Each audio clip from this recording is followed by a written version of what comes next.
And I wondered if you could start by telling us a bit about your recollections of Mary and the way Schola Gregoriana began, and perhaps some of the more memorable projects you did with her. Yes, certainly.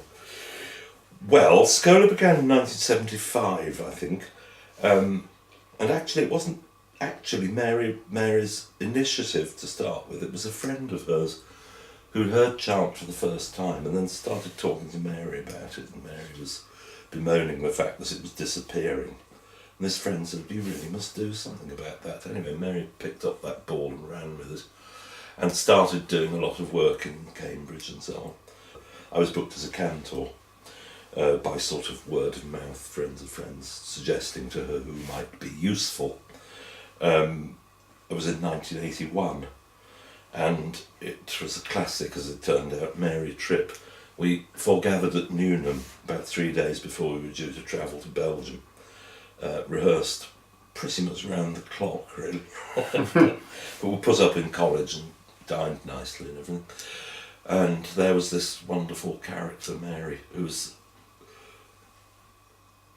a bit of a throwback, really. I mean, an old-fashioned blue stocking, but with the added dimension that she was also an ex-claustrated nun as well. She got permission, at any rate, to live out, to be an academic tutor at Newnham and Girton, and to pursue her own research and work and so on. So there she was, and she had this house just outside Cambridge. Anyway, she was running this project which was going to involve going to Belgium and singing a big concert based around the Feast of the Exaltation of the Holy Cross on that day, the 14th of September. So it must have been early September that we did this. You know, with Mary, the rehearsing was intensive and a little bit vague. So so you had to keep doing things over and over and over, and they were never the same twice. But I think one of the most characteristic things, when we'd finished this rehearsal period, it was then announced that we were going to be taking a minibus to Lowestoft to make the Channel crossing, and we had to be ready to get on the minibus at 3 a.m. So I think it was all done on the cheap or something. So we got to Lowestoft at about 5, and our sailing was at, I don't know when, I mean 5:30 or something. So we all fetched up in, at that time the terminal was quite sort of grotty and run down, full of lorry drivers eating their fry-ups. So we just congregated there waiting for us to be told to board, and eventually the call came. Mary piped up, "Procedimus in pace," and all the keen ones of the associates sang, "In nomine Christi, Amen," and all these lorry drivers just completely flummoxed by this. What the hell? Came the concert, and it was absolutely heaving with people.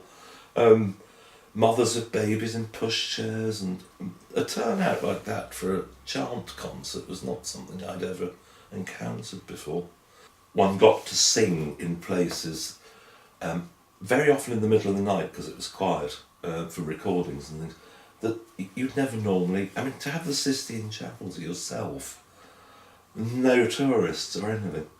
And the Raphael rooms, just off there, there was another one, the Sainte-Chapelle, Notre Dame de Paris, where we made the recording of the Dupré Vespers. In the middle of the night, absolutely nobody there, and the whole proposition of these buildings is different when they're not heaving with people. You know, Mary's trips had a sort of innocence about them. I mean, you could say they were a bit amateurish, really, but I mean that in the best sense, you know. It was all done with great conviction and great love, and the product was very often excellent. Yeah. Apart from the, should we call it the performing side, the recording side, which is perhaps a more professional, qualitative side of her work, could you talk a bit about what she did to make chant, or to support chant in places where there were just maybe amateurs taking part, or indeed helping certain parishes to reintroduce chant that had lost it? She often went off and did workshops in parishes, so one day perhaps you know, it would be work in the morning and maybe finish with Vespers, so there was a sort of terminus ad a girl. There might be longer things than that.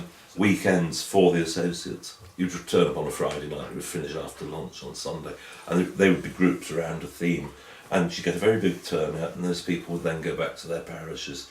And sometimes, you know, then she'd be invited to come give a workshop in the parishes, so that was kind of how it worked, really. The tradition that Mary went for, actually, was quite Catholic in that sense. She didn't insist on the, you know, on the solemn sound.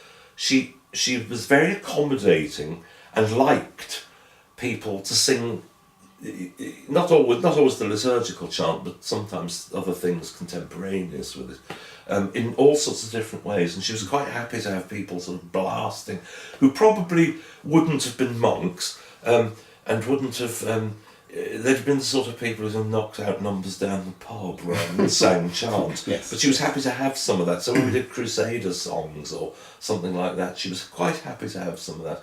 Or anything that might have been more belonged to the people, you know. Yeah. She was quite happy. So there was always a sort of variety of stuff. 2004, she officially designated me her successor.